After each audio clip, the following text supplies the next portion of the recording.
This week, in total secrecy, the 71st Bilderberg meeting was held at a luxury hotel in Stockholm, Sweden. No press conferences, no public oversight. Just a carefully selected group of global elites.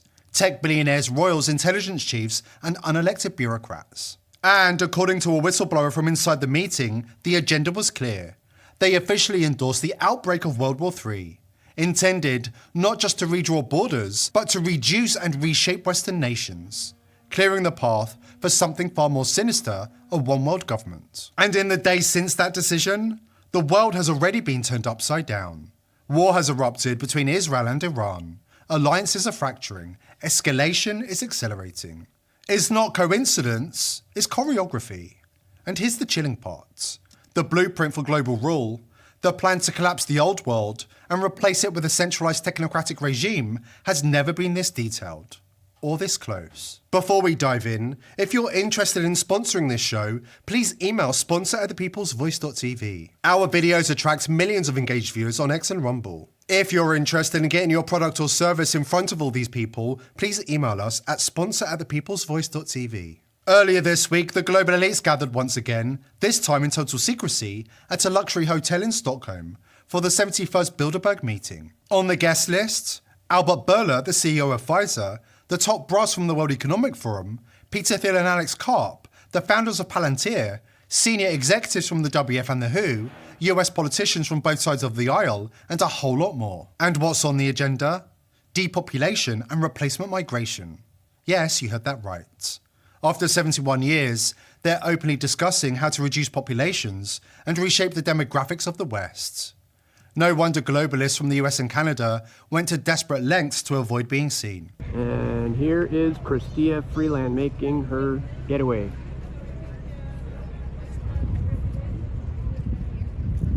There she is. She just got into that car there. Absolute proof Chrystia Freeland was here. If anybody wants to argue that, I have the proof.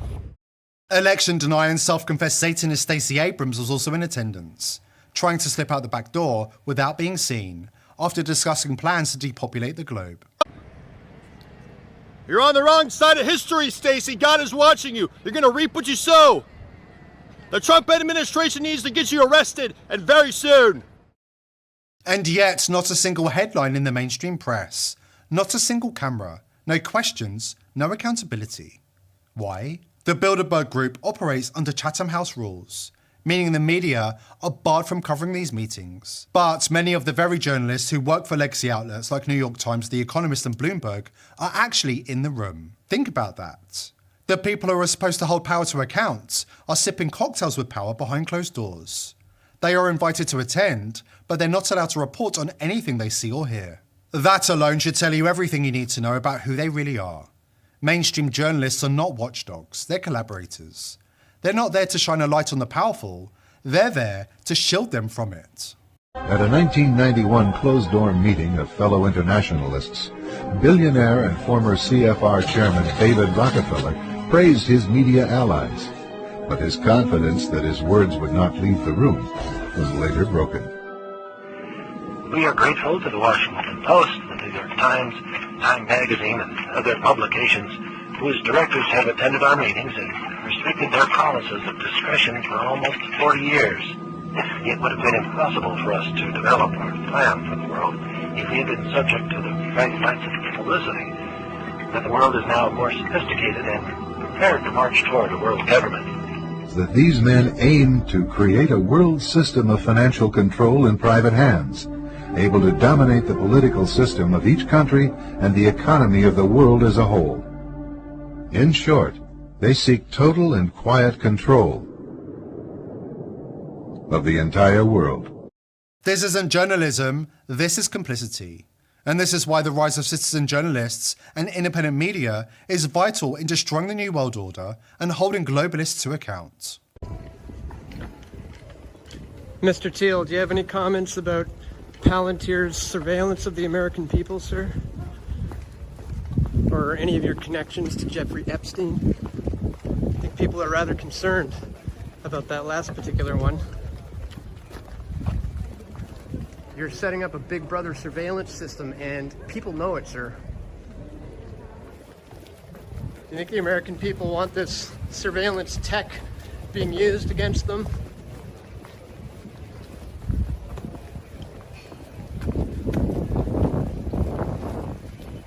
Any comments at all on the Epstein connections? You were meeting with them.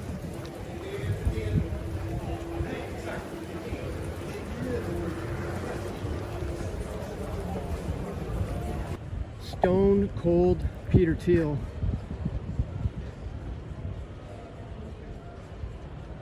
Of course, co-founded Palantir with Alex Karp, who is still here.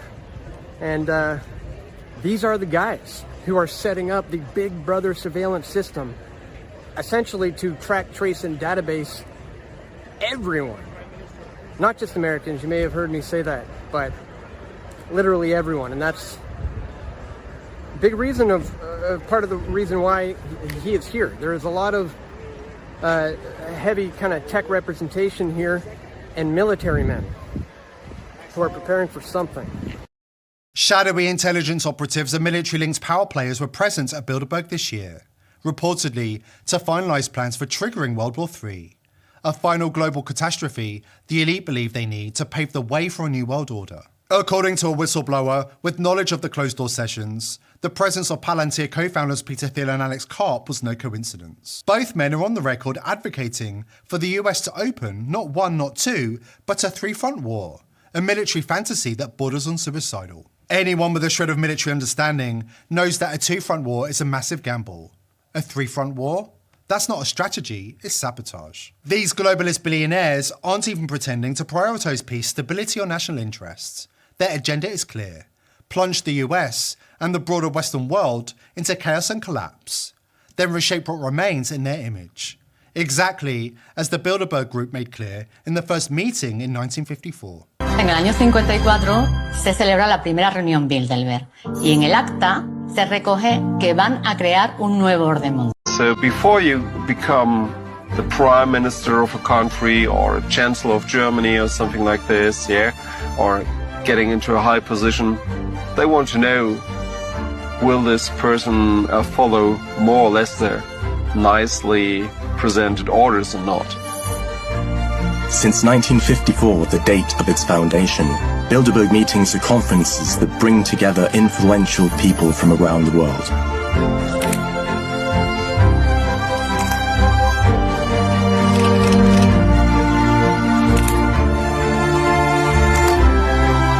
Country leaders, media owners, bankers, shareholders of big pharmaceuticals, owners of big tech, members of royalty, as well as representatives of supranational organizations, such as the World Health Organization or NATO. As you can see, many also belong to the new fashion club, the World Economic Forum. They're not hiding it anymore. The masks are off. And, according to well-placed sources on the inside, what we're seeing is nothing short of a deliberate march towards engineered destruction. We've got the details.